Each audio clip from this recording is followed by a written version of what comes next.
Conceive, believe, achieve. This is former UFC middleweight champion of the world, Michael Bisping. Paddy the Baddy here. You're listening to Combat Sports UK. And you're watching Combat Sports UK. Hello, everybody. Welcome to the Combat Sports UK podcast. This is episode 21. And as you can see, for a fresh change, there is no Taylor Collard. Taylor's taking what he describes as a well-deserved break. Not everyone's inclined to agree, but he's got to say what he's got to say. So Taylor's taken a back step after claiming that Magomed Ankalaev would be light heavyweight champion of the world come the end of the year. Has decided to bail on Magomed Ankalaev's first fight of the year. And I think I know why. So I'm joined by Jon instead. Jon, how you doing, mate? Good. Yeah, I think Taylor wasn't ready for the backlash coming at him today. So I think he tapped out early. It did. And I think it shows a little bit of self awareness. Self-awareness, but a little bit of self-disruption on the Combat Sports UK side as well, mate, because so as of yet, I don't think me and you have agreed on anything, have we? Apart from that finding Magomed Ankalaev extremely boring. So pitting up against each other to talk our way through this card should be a fun one, mate, shouldn't it? Of course. No, we don't disagree on everything. Like we like going back and forth. We have some strong opinions, but it's all fun. And now we'll disagree on Taylor's picks. Okay, so like I said, we're back now, mate. First UFC card of the year. Feels like it's been forever since we had any UFC action whatsoever. And we start with Magomed Ankalaev, Johnny Walker at the Apex. First off, before we actually dive into the card, in your opinion, should the first fight back after a good few weeks break, should it be in the Apex, or should we be welcoming fans back to a big card first off to start the new year? As a UFC fan, I think it should be in front of a big crowd, especially after 3 weeks of 3 or 4 weeks not having UFC, having a fight card. It should be somewhere where the fans could deserve and enjoy it. But I'm kind of used to it by now, especially since 2020, have so many Apex fights. I believe last year it was Sean Strickland versus Imanov started the Apex, and the year before that as well. So not surprised that it's in the Apex, kind of used to it, but you always love to see a UFC card, especially kind of stacked like this with good names. You wanted to be in front of a crowd where you can hear the fans cheering, going crazy. Yeah. So main event, on a scale of 1 to 10, how excited are you? A solid 8 or 9. I'm really excited for this because of what happened last time. Okay. It was turning out to be a good fight, especially with Walker landing a flying knee, pretending to be hurt, doing the Koltalaba thing, and then lying on Ankalaev, and Ankalaev for some reason decided there was his own knee, but Walker was down. And then as we all know, Walker pushed the ref away, try to fight him. Yeah. Dana White had to go in. Everybody was going in. Security was like trying to stop this fight, and like, let's be real, who's gonna stop 6'6" Johnny Walker and 6'4" Magomed Ankalaev from fighting, really? So it took Dana White to stop them. Yeah, I think it's an interesting one, isn't it? Because the fight itself, to me, initially didn't really. I wasn't too interested. I kind of felt like Johnny Walker was a bit erratic. He was coming back off the win against Anthony Smith. And I'm kind of looking and I'm thinking, well, with all due respect, it wasn't a great performance. It was a clear victor in it, but he should have really finished Anthony Smith in that final round and kind of almost chose to. So Johnny Walker kind of lost a little bit of appeal. Ankalaev's never really had the appeal for me. And I was just a little bit like, but I think you're right. I think that bit of spice from previous does add a little bit to this. I think as a main event for an Apex card, you've got two massive names, a number 3 ranked guy against a number 7 ranked guy. Do you think a win here gets a title shot for Ankalaev? No. I think Ankalaev has to face the loser or the winner of Yuri versus Rakic later on.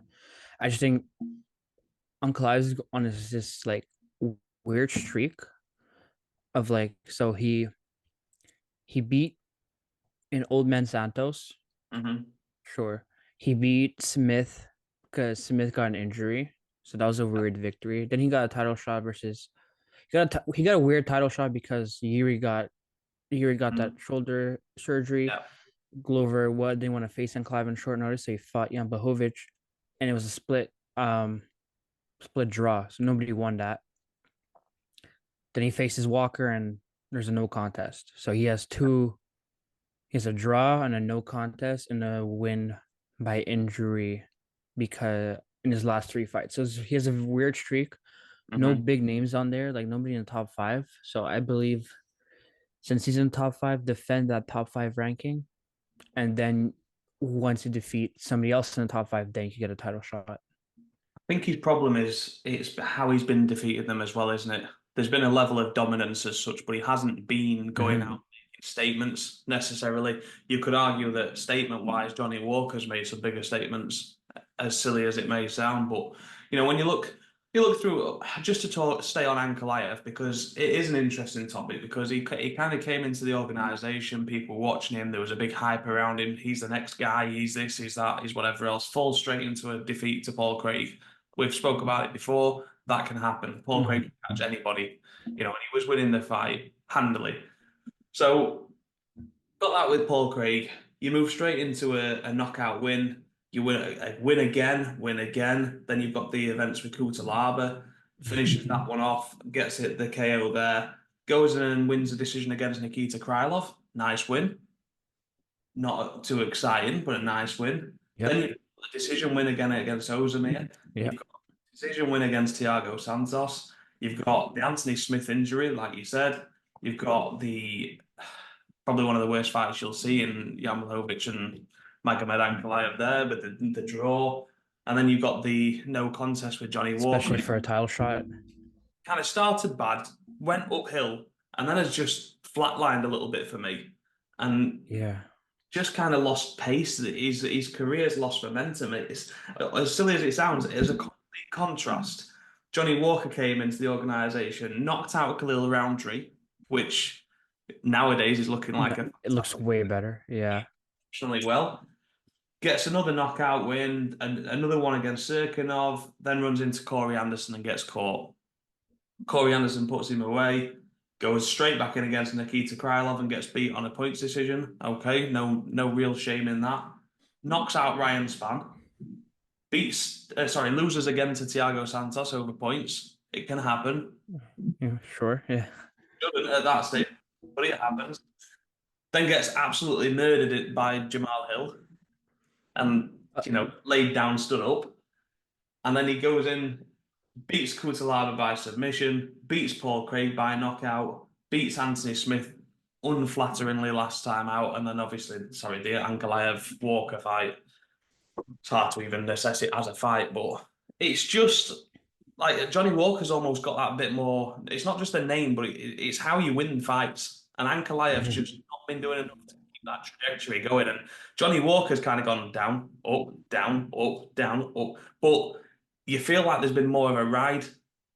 And with Ankalaev, everything just feels so flat. And for me, for a guy that came in with so much promise, to be where we're at now, I think he really needs to put his foot on the gas and finish Johnny Walker. Agreed. I think you couldn't have said better. It's really a flat line. If you look at a heartbeat monitor, it's a big flat line. The last three fights for Ankalaev, it's like you have this hype coming in. You have this hype coming in behind you, and you come in the UFC, and then you're just up and down, up and down. Sorry, you're just up, flat line. Ankalaev, now Walker has this hype coming into the UFC. For him, he does like 2 steps forward and 1 step backwards. Yeah. And even in his losses, except to Krylov and Santos, he's been kind of memorable, especially that knockout versus Hill, where he looks like a Andy's coming in Toy Story situation. He just falls down. Yeah. Weirdly.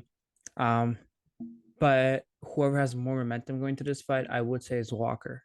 Just because 3-fight win streak, 2 of them coming by finish. Most of his finishes, most of Walker's wins are by finishes too. So that would bring more momentum, and I would believe more confidence for Walker going into this fight. Yeah, it's funny, isn't it? Because I mean, football, the round ball football, not Thank you what. for clarifying, though. Yeah. Yeah, well, I'm not going to say the S word because that's not what we do over here. But yeah, it's whenever there's a team struggling, sort of down at the bottom of the leagues, you win one, you lose one, you win one, you lose one. You get 3 points per win. When you're drawing every game, you get a point per win, and it kind of feels like Ankalaev has been the team that's been drawing as it's It's getting a gone. point per game. Yeah. So Johnny Walker, even though he's been up and down, has kind of given us a little bit more, I think. Um, Putting all the past things aside and everything else, from a stylistic matchup, how do you see both guys? What do you think they need to do here to get a win? You'd think the striker versus wrestler type matchup, but you definitely saw Ankalaev could strike as well. And Walker has some submission finishes, especially with his long. He's a very tall, lean person.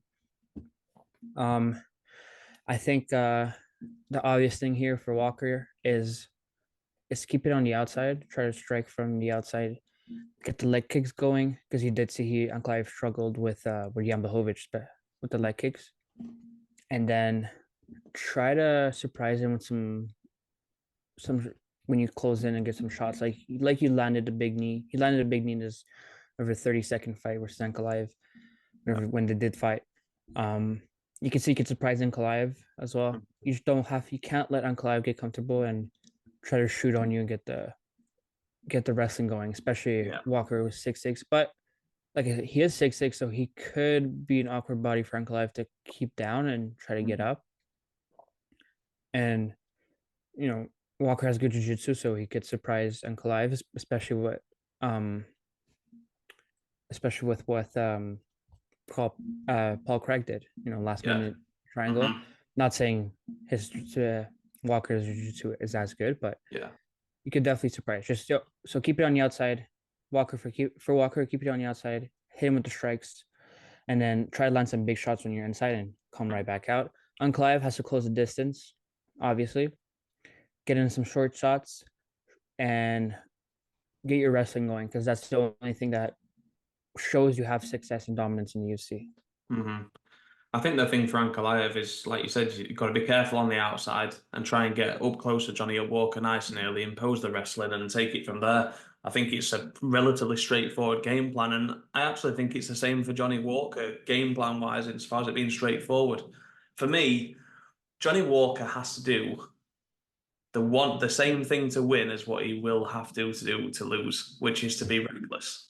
For me, Okay. Yeah. Johnny Walker is going to win this fight. I don't think he can beat Ankalaev going the distance. I just don't see it. I think Ankalaev is going to have too much control time through a lot of these rounds. That Johnny Walker's going to have to do something exceptionally special in the maybe 1 or 2 minutes that he does have.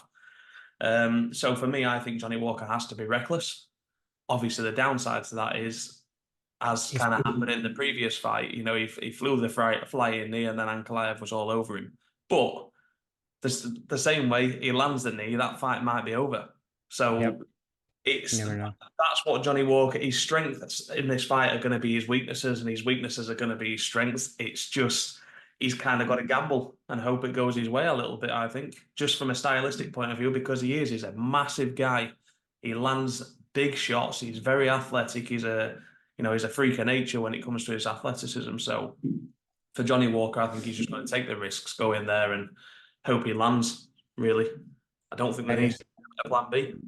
Yeah, I think I agree with you. Yeah, it'd be a little bit reckless. I don't want to be too reckless because it's still Ankalaev in a 5-round fight. Yeah. So still dangerous, because last time we saw Walker 5-round fight, Jamal Hill got knocked out relatively quick. Santos got out wrestled in a boring fight kind of too. So you just gotta pick your times when to be reckless. That's what I would say. Yeah. So we'll move on to the co-main, mate. And it'd be a good one for us to discuss this, because we've had a prior engagement where we're not on the same page with this one. So talk to me about why Manel Kape is going to move up the rankings further and defeat Matheus Nikolau. I think Manel Kape is just it's a different animal in in the UC. I know he already lost to Nikolau by decision. It was a split decision too, so some people definitely saw that as a win. Yeah. But ever since then, uh, he's been in exciting fights, I would say. So versus Osborne, flying knee knockout, versus Zumagulov, the fifth Beetle, first round knockout as well. David Dvorak, entertaining fight, dominant from start to finish. And then Felipe dos Santos versus short notice for Dos Santos to come in, but fight of the night. It was probably just outside my fight of the year top 5 contenders. Ah, He showed that he could take it and bring it right back to somebody who was as tough who's as tough as him. yeah. Basically, um, most of the most of Cap's finishes, most of Cap's wins are by finish. Mhm. And I think he's riding this momentum that he's just pissed off. He's not getting a title shot. He's in the top 5. He beat a bunch of ranked fighters. He accepted fights versus everybody. So he's accepted fight versus Sumidarji, Alex Perez, Figueredo, Kai Kara France, and nobody wants to fight him. Everybody keeps getting injured. So I think he's just on a piss off streak that he wants to finally cement his name in the top 5 and get that title shot in um outside of Moreno and Pantoja, a weaker contender division. Yeah. I suppose. I mean, I would tend to agree. I think a couple of things you said. Number one, I think Manel Kape has certainly improved. Came in again with a big reputation, jumped straight in against Pantoja and lost. Jumped straight in off the back of that to Nikolau and lost, and then went on a little bit of a tear, really. And my thing with Manel Kape is this. I think you're right. I think he's looked fantastic. But I also think you take those first 2 fights, you take Nikolau, you take you take Pantoja out of there from the earlier days, and you look at his recent run, if you like. There aren't that many standout stellar names. I think if you look at Matheus Nikolau, for example, came in, got a couple of wins back to back, then beat Lewis Smoker, and then probably what you're alluding to when we've spoken previously was caught by Ortiz and knocked out, finished. Then he went in and beat Manel Kape on the return, beat Tim Elliott, went on again, beat Dvorak, beat Matt Schnell, and then obviously lost, caught cold again the first round against Brandon Royval. Now, here's the thing: you mentioned Brandon Moreno and Pantoja earlier on, and sometimes somebody's just got your number, and it was a split decision win. But I think from a mental side of it, sometimes when you've already got a victory over the guy, it can give you all the confidence in the world. Now, yes, that can backfire, but I just think Matheus Nikolau remembers the last time he fought Manel Kape, he had his hand raised. For Manel Kape, the last time he fought Matheus Nikolau, he walked away with back-to-back defeats in the UFC. Yes, that probably incentivizes him more to come forward and do something different this time around. One thing I think we will agree on this, mate, it's a fucking brilliant fight. Yes. It's either going to be a technical masterclass where these guys just look so good in there against each other, or if I had to choose, the one thing I will give you is if there was going to be a knockout in this, I would lean towards Manel Kape and I would go early because the 2 times Nikolau has been caught, it's been from kind of starting a little slow. So, an interesting one. I'd actually love to see these two go at it for 5 rounds, but yeah, I think it's a real interesting knock. I think with the division being the way it is, whichever one of these guys gets the hand raised is within touching distance. If Nikolau stops the hype, if you like, around Manel Kape right now, then he's right back in the picture there. Maybe even sets up a rematch with Royval, who knows? And then if you're Manel Kape, you've potentially got the Kai Kara France fight or something of that ilk, and then you're looking at an eliminator at that stage. I think for Manel Kape. Couldn't agree more with you, Nathan. So, Yeah, I think I like what you said. Yeah, I think if Nicolau does get that he does remember he has a victory over Cop and could give that confidence. And if he does get it done, um, a logical rematch versus Royval would make sense. And then that will be his title shot opportunity as well. Um, that's why I mentioned earlier. I think Cop he's on a piss off streak because everybody canceling fights with him. I think he's gonna bring that to this fight, especially he's like, okay, you're giving me somebody I lost to. Nobody wants to fight me. I have to rematch somebody I lost to. Yeah. I'll show you why this was a mistake. I'll get my loss back, turn to a victory, Yeah. and go through momentum again. And I think if it wasn't for Ankalaev and Walker rematching, this would be our main event today, and it would still be a banger card and a banger fight. Yeah. Yeah. Completely agree. Completely agree. So the next one down on the card, mate, is Jim Miller. And the man with all the records. I mean, I've got his record up here, and I'm just Let's looking hear it. at Let's the hear it. who's who. I mean, you go from Charles Oliveira to Henderson to Diaz to Lauzon. As I continue going up, you're looking at Cerrone, Dariush, Mike Chiesa. You've got Lauzon's there again. You've got Poirier. You've got Pettis. You've got Trinaldo, Hooker. You've got Oliveira again, Clay Guida. The list just goes on and on and on. You've got Cerrone there again. You've got Hernandez. You've got the win over Butler last time out in typical Jim Miller knockout fashion. So for this one, where do you see this one going? Because I only have one take on this, really, which is that I just hope to God that Jim Miller makes it through unscathed. Not necessarily with a win, just not injured in any way, because I want him to get that UFC 300 shot. I think not only will Miller win unscathed, I think he'll get it done really quickly. Yeah. Benitez has like a weird looking record, let's say, Mm. because Yeah, who has he beat really? I mean, the one that stands out to me is the knockout defeat that he had to Billy Quarantino. That's obviously in there. Then you've got the knockout again by Anoma, and he then He returned with the lost to knockout. those people, right? So But if you look at those two, they're just not quite on the same level. you talking about Tarantino and Benitez? No, I may have something different up here, but regardless, I think we can both just agree on that one that we want to see Jim Miller. Jim Miller fighting UFC 300. We had our picks. Who did you say? Chase Hooper. Yeah, Chase Hooper. had Chase Hooper, which I think is a solid fight.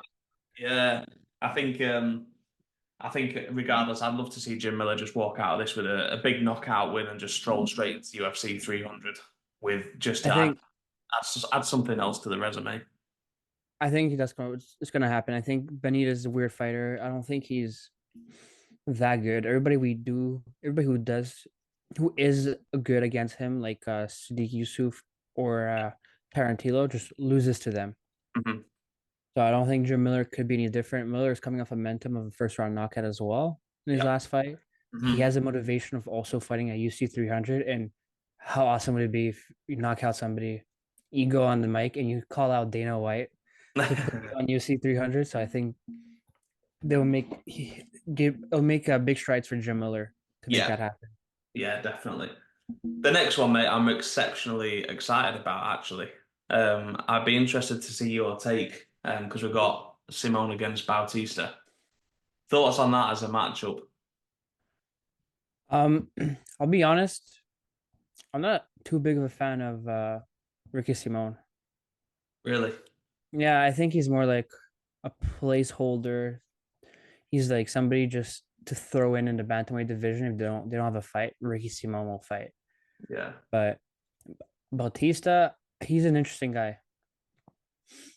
I think it's an interesting one because, like you talk about Ricky Simon, and one of the things for me is the levels of competition that these guys have been fighting Yeah, at. I mean, you look at Ricky Simon, you got Merab Dvalishvili in there, you've got Uriah Faber, you've got Rob Font, you've got Brian Kelleher, not the same ilk necessarily, but you got Jack Shaw, who, from this side of the pond, Jack Shaw's phenomenal.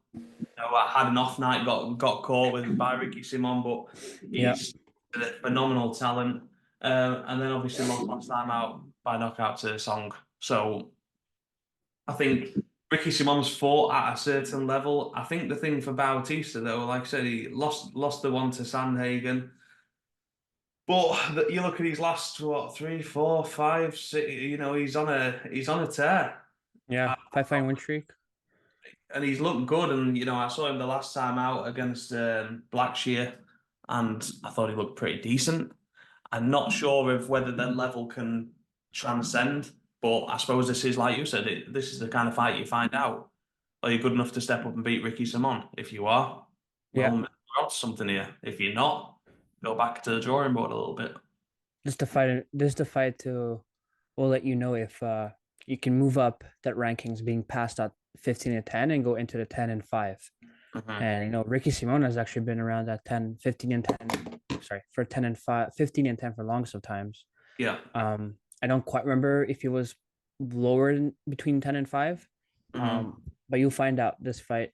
Yeah, Ricky Simon has been kind of a tear, and he's fought almost a lot of good people like Rob Font, Sung Yadong. Yeah. But that Sung Yadong knockout, I believe, is in the first round. Doesn't look too good on your resume. Mhm. But Ricky Simon, he's down to fight, so Yeah. he's down to scrap. Bautista's not bad either. He's on a momentum swing, has a good winning streak.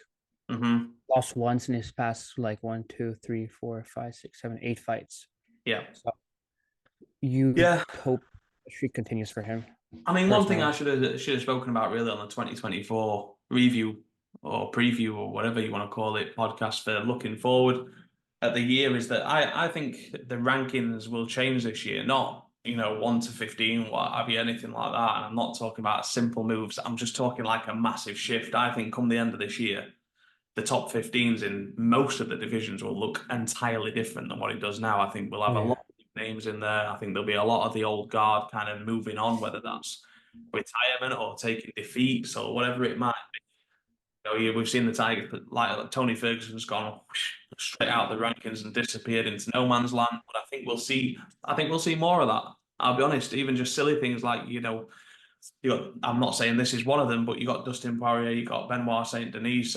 We're talking about someone right down here taking on someone right up here, yeah. and most people would concede that it's a cracking fight, and they wouldn't really know which way to go. I know which way I'm going, but it doesn't necessarily do this. But a loss to Benoit Saint Denis definitely hurts Dustin Poirier. A little bit, yeah.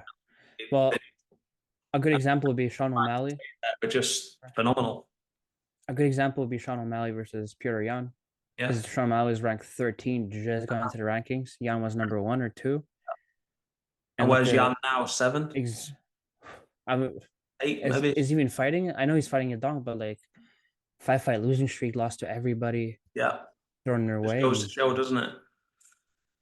anything can change like this. But I think it's naturally that the divisions will shift. The new up and comers will go up, and the older guys will go down and start losing, Yeah. especially you know. I But and know. especially the bantamweight division, Mhm.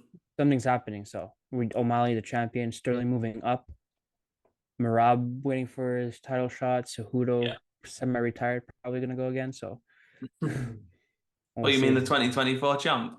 Henry Yeah, Cejudo. I had to throw in a shot there. Yeah.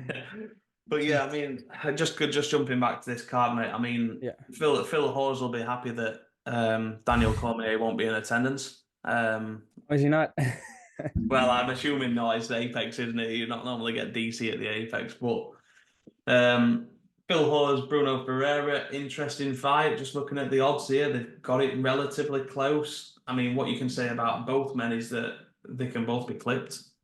So Yep. it'd be an interesting one. Unless you've got anything to add, there's not too much in that for me. The one that stands out for me is the one below the prelim the final fight on the prelims, which is Andrei Arlovski against Waldo Cortez Acosta.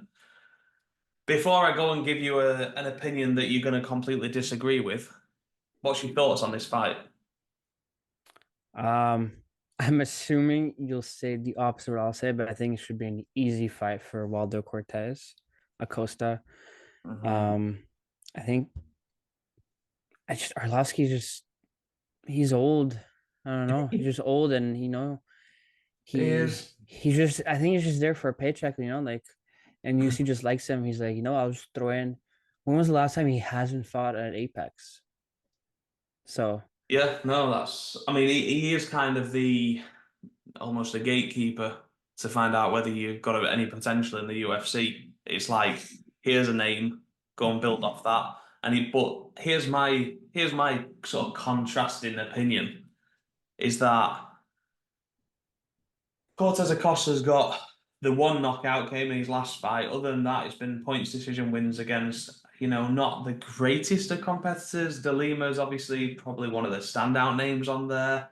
I think you look at Arlovsky and you look at some of the guys on that list, he's fought a who's who. Was on just seeing what I can see. One, two, there we go. We lost to Tom Aspinall and then 1, 2, 3, 4 wins back to back. Now, admittedly, the latest of that was Jake Collier, so there is a level. The middleweight. And then lost to De Lima in a first round submission, which is obviously the one you look to. Then was knocked out by Mays, and you're probably right. But I think I'm still going with Acosta, but I just think this might be a little closer than people think. I don't know. I can see Arlovsky potentially old manning him a little bit because the power doesn't necessarily seem to be there from what we've seen so far. But we'll see. Do you see this as a slugger fight, like kind of like this old big heavyweight fight that kind of? I don't think it's gasping for air. I don't think it's going to be a pretty watch. I think it will be a bit sluggy. I think it'll be a bit sloggy. I think it'll be a bit sloppy. I think it'll just be a little bit here, there, and everywhere, this one. As for the rest of the fight card, is there anything there that really takes your interest? Well, yeah, because everything before Arlovsky and Cortez Acosta looks good because, like, Matthew Superman Semmelsberger. Yeah, he either gets fun. Yeah, either gets knocked out or he does a knocking out. Yeah. Marcus McGee. Yeah, he came in. His last fight was really impressive. It was, correct. Yeah, and Farid Basharat. I think the odds on the gambling websites are pretty close, but Basharat is a pretty good prospect. I feel especially in the bantamweight division. He coming off the Contender Series, got that win, and then I don't know. I feel like people don't have him as high on the prospect list as it should be, but I think he's pretty good. I think the reason is that last time out, Taylor Lapilus looked very good against Kalen Loughran, who was coming in with a lot of hype from this side of the pond, went and pissed everybody off in Paris. But the little Irishman that was flipping everybody the bird, he's known as a talent around the area, and we were expecting him to kind of come into the UFC and do some decent things and, build from what he'd done. He stepped in there, got the change of opponent, ended up in there with Lapilus, and I thought Lapilus kind of controlled that fight a little bit. He showed a lot more experience, but I'm completely with you. I think Farid Basharat, from what I've seen to date, looked phenomenal. It was one that I was kind of keeping an eye on, and because I didn't really know too much about him, but the last time I saw him, I thought, I'm going to keep an eye on this kid because he looks, to me, like a phenomenal talent. Yeah, I agree. And he's unlike the Irish fellow you mentioned, Farid is more composed. I don't think he's gonna come in the fight flipping the bird and like talking shit. So definitely he's gonna be more calm and then prove why he's undefeated. Yeah. Way, right. I wasn't obviously when he got to UFC, it's not the sexiest run, Decision win on the Contender, decision win in his first fight. So you always have to build a momentum. It's gonna be his second fight or third fight in the UFC. Uh-huh.